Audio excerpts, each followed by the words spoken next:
So for today's episode of Breakdown for Beast and the Harlot, we have a bit of bonus material for you. We thought it'd be a really, really cool idea for Brooks to pick a song of the Revs playing that he was a fan of, that he can analyze and delve into and enlighten us to maybe what the Rev was thinking and how he was executing such impossibilities, and then how he's able to execute such impossibilities night in, night out. So I'm really excited about this episode. So thanks for picking this song. I'm excited. Thank you. So here's our intro.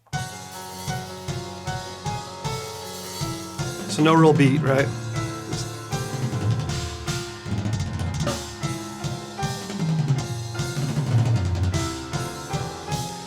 We settle into a beat it's there. like suspended time. Right, First right. few bars. And then we come into a Ferocious. ferocious double bass. Yeah. Yeah, I just wanted to add, I mean, I always loved the placement of the fills and Right. the combinations that he used. It's just brilliant how it all connects. And did that intro evolve into Jimmy incorporating those fills later on? I mean, was it just the accents at the beginning? Yeah, Or, I remember him formulating all those things prior to that and coming Okay. in with a bunch of different crazy fills in between. I know we wanted to have this big metal style orchestration, Yeah. you know, and so here we go. Just to build up, still kind of an intro. It keeps it super simple. Big crescendo there. Yep.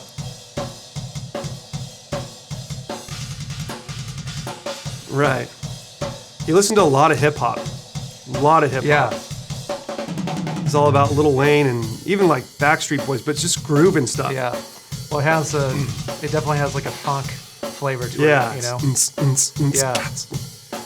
And only playing it for a couple bars too was smart, because you Right. could definitely overdo that part if you were Yeah. to make it, you know, entire section. But he just got in and got out. Right. And yeah, done very tastefully. Right.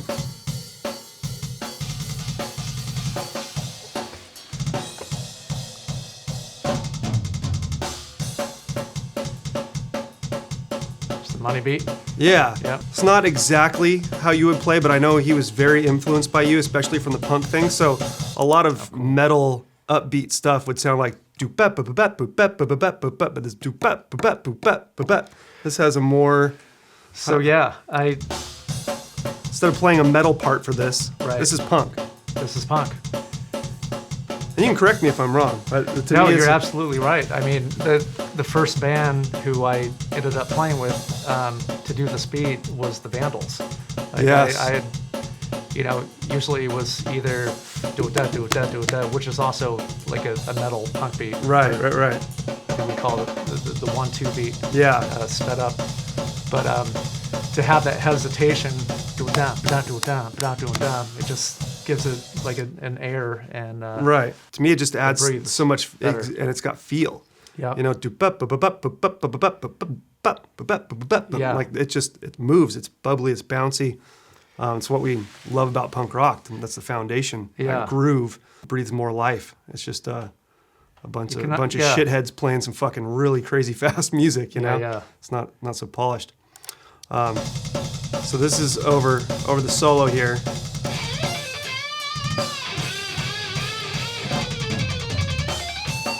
Back to the punk thing. He's always very conscious of my solos and really never tried to step on anything. But I always loved his cymbal placement, as simple as that is. Yeah. You know, it just now it's building stuff. You know, it's not interfering with any of your notes. goes straight to cymbals, Yeah. back into that groove.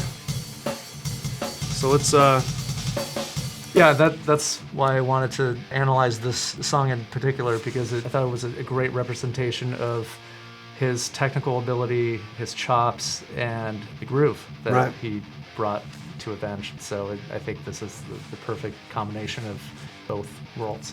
Right? Definitely, yeah. Let's move it on to the solo. So here's out of the second chorus, which is just bizarre. Right.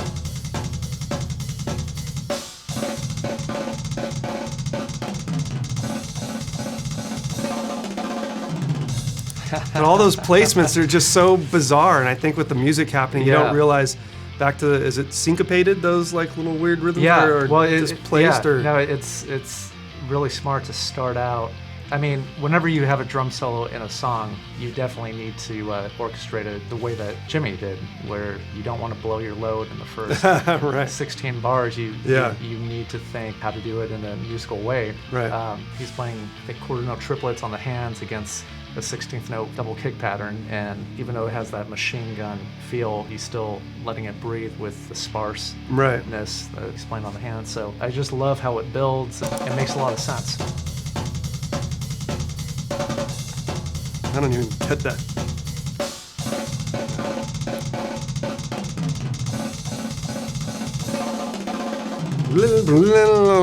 Yeah. So what he's doing after those triplets at the beginning is he's playing combinations of 4. So those are 4 on his feet too? Which at that tempo is really hard to articulate.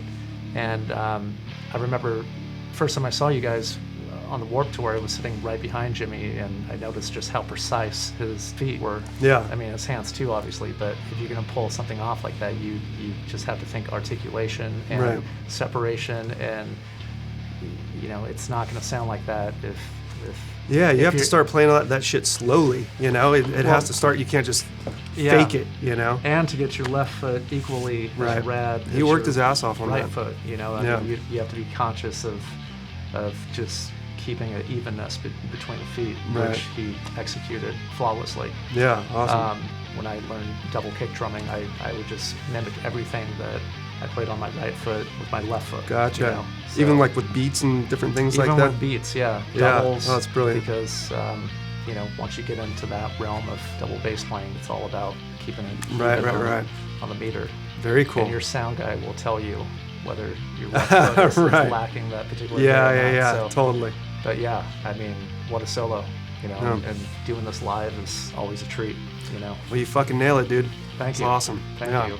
What I loved about Jimmy's playing was he always modified it somehow. Right. I mean, he would do the key fills, but even like on the solos, I noticed there would be a twist somewhere.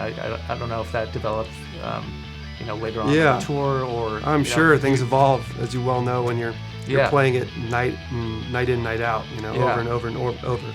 They take on their own kind of evolution. Exactly. And also you want to have fun, so certain nights are completely random. You just throw something in or whatever. But well, I think that's good. Well, it's a great first track. The album starting off, with. Thanks. I think we fucked it up with the chorus, but intro.